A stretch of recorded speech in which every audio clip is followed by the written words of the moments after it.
It is my great honor and distinct pleasure to introduce my wonderful colleague and buddy, Tav Laskauskas.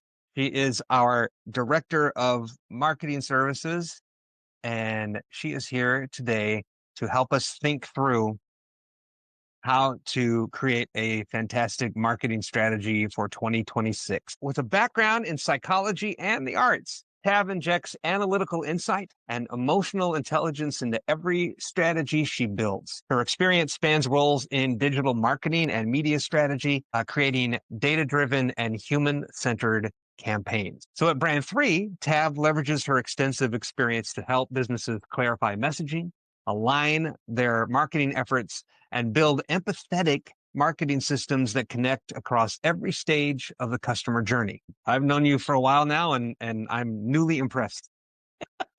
Thank Hearing you. all these things. So let's just dive in with a sort of a high level thing that might bring people some comfort just to know, as because we're close to 2026. What is the biggest mistake that you're seeing brands make with their marketing strategy now that is going to be an even, more present issue next year? Panic. I am seeing a lot of panic and a lot of brands who are doing things that are off brand because they're just trying to stay afloat. And it's a little bit of a scary world out there, for sure. There are a lot of economic challenges, and they're like, well, it's not working like it was last year. So therefore, it's not working.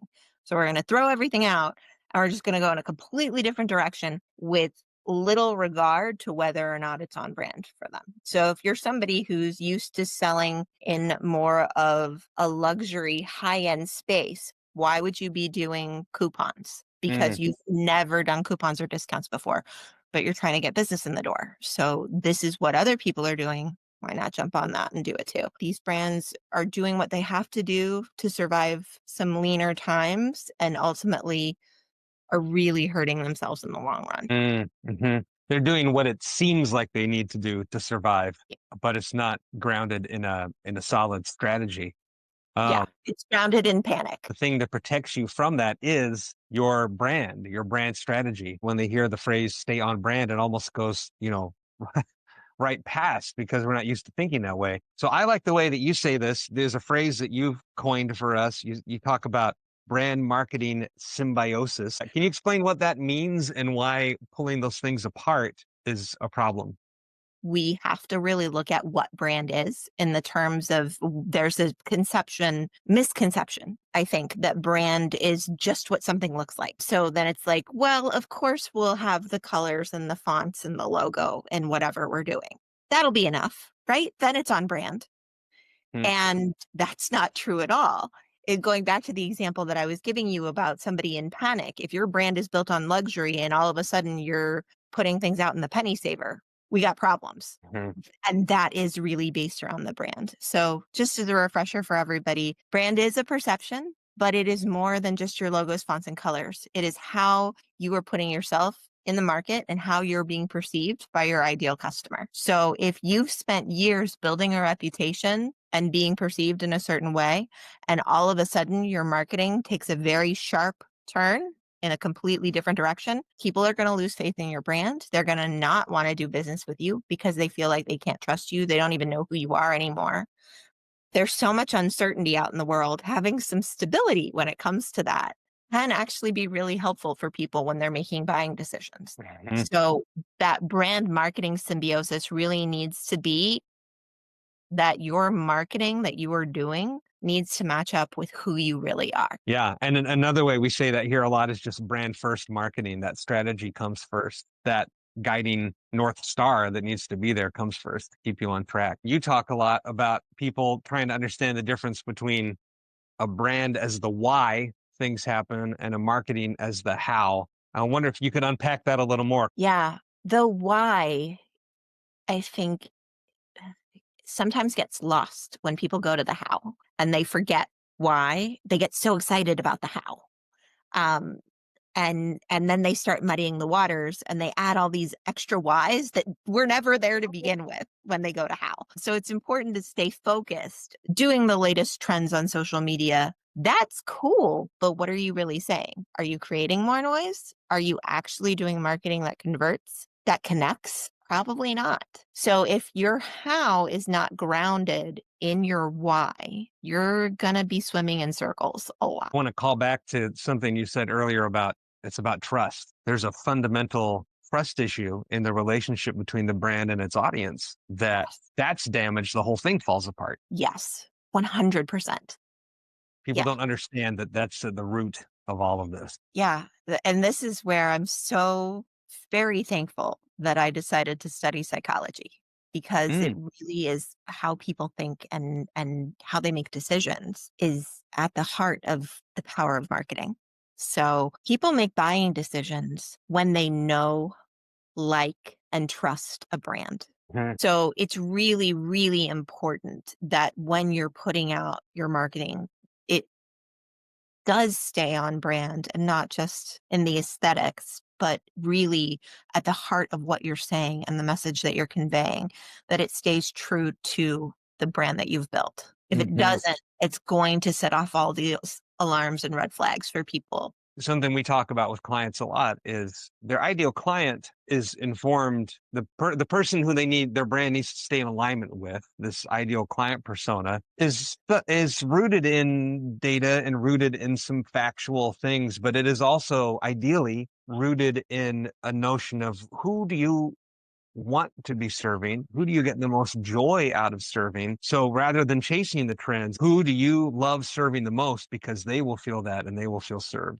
in turn? Yes. So part of our advice to people is, man, you still got to stay on the train you were on, be true to who you were and who you're talking to.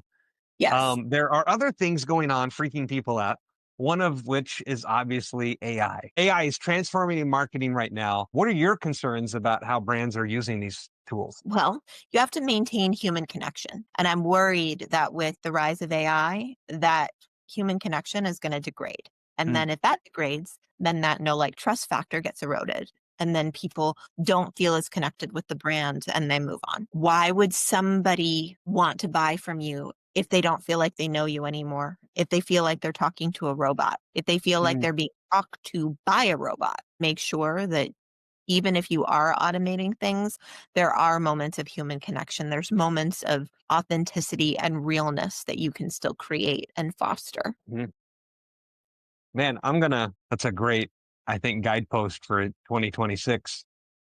Um, we're probably convincing people that a lack of humanity could be a big risk in their marketing. But one of the things I love about working with you is you use the word empathy a lot.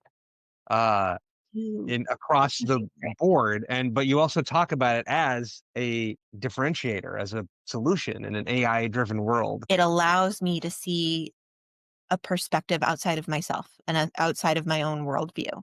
And for businesses, that can be incredibly powerful. Empathy can really help them to see what is that ideal customer feeling? What are they struggling with? We identify that they have a problem and you have a solution that's going to help them. But what are the other factors that kind of go into their decision making process? How can you make this as easy as possible? And as you understand more of their experience and what they're going through and what they're thinking, what they're feeling, you can then give them what they need to go to the next step and continue on the path to purchase with as little friction as possible. Okay, let me return to the theme of panic once again. We're going to 2026 with a lot of panic and a sense of urgency about what's going on in the world, but people will hear the word strategy and the first thing they think is, "Ugh, now I have to slow down. I have to slow down and think about things. I'm going to have to slow down and be more careful about things." Why do you think that word strategy has a bad reputation? Might be scary for people heading into next year. I think there's two parts of that. One is this idea that, well, I don't have time for that.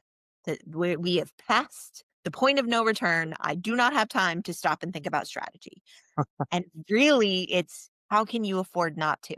But the other side of it too is that the word strategy is overused. It's become Mm, trite. People Mm. are saying the word marketing strategy when they mean tactics. You will never regret stepping back to do some strategic work, because the value will always present itself, and that the need for it never goes away. It's just like, life is full of change, and strategies have to be re-examined and revisited. So to that end, if you were looking at 2026 and you know that you should revisit your marketing strategy for the following year, what are the big pillars? What are the big themes that you would make sure people need to address next year as they look ahead? Of course, I'm going to start with is data. Like, what did it look like in 2025? What were your Mm, plans for 2025? Did you stick to those plans or did you have to deviate from them? How much did you have to deviate from them? Could that have affected your results? The answer is yes.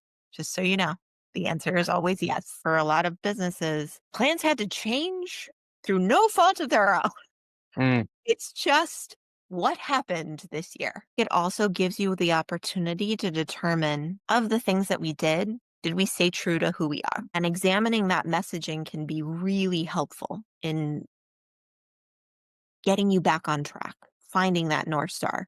If you panicked, that's okay. It happens. Sometimes you feel like you have no choice, right? Then try and figure out strategies to walk that back. How do you position yourself in a way in your marketing that reminds them of who you are, that reminds them of why they can trust you? So step one, look at the data. Step two, basically perform an audit Mhm. of how true you were to your brand Yep. and, and your message, which was designed to speak to certain people and maintain and hold their trust. Then what? If you've got someone who's a VIP customer, somebody you know you can talk to, I would check in with them, identifying any changes in that ideal customer persona and their buying behavior and the way that they're approaching problem solving, and who they're seeking out as trusted support and advisors can be hugely helpful in telling you who you need to get in front of next year. Please note that's also a human. So when you're talking about building human connections, reconnecting with that person is not a bad thing for you. You talk a lot about creating a flexible roadmap for the year. Mhm. Um, what does that look like, or why does that matter? Things can get thrown at you in the course of the year that just make your plans have to go out the window. And it's a bit of a balancing act to make sure you're not throwing everything out. So, making sure you have some sort of contingencies in mind that do match your brand that you can kind of keep in your back pocket. When I'm crafting a plan, I like to start with the basics. What do I need to have to keep the lights on? And those are the things that you're going to do always. Those are the things that you're going to do no matter what gets thrown at you. You're going to be consistent. And that is your baseline level. And then you can add on fancy stuff. Whether, you've gotten a windfall and you want to try this whole new campaign, that's great. But you still got that baseline level of keeping the lights on. Then you can get fancy and you can repaint the kitchen. But then if your basement starts flooding, you have a backup plan to go get it cleaned out. And that's where your rainy day strategies come into play.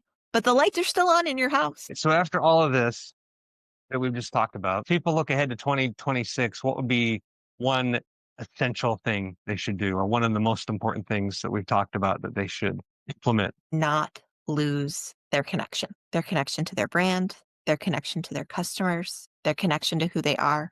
I think having that guidepost, that North Star to really keep them grounded when everything is chaos. It's so important to just have something stable and solid so that you can continue to be something stable and solid. Okay, what strikes me about that last bit of advice is how human it really is. Like Mhm. that's just good advice for life as well as being a business, but maybe business is a little more human than we think it is, and maybe that's the key. Um, that's I love that you always remind us of that, have, and you're good at it, and I thank you for it. And I think that's all we have to talk about today. Awesome. Well, thank you. This was great.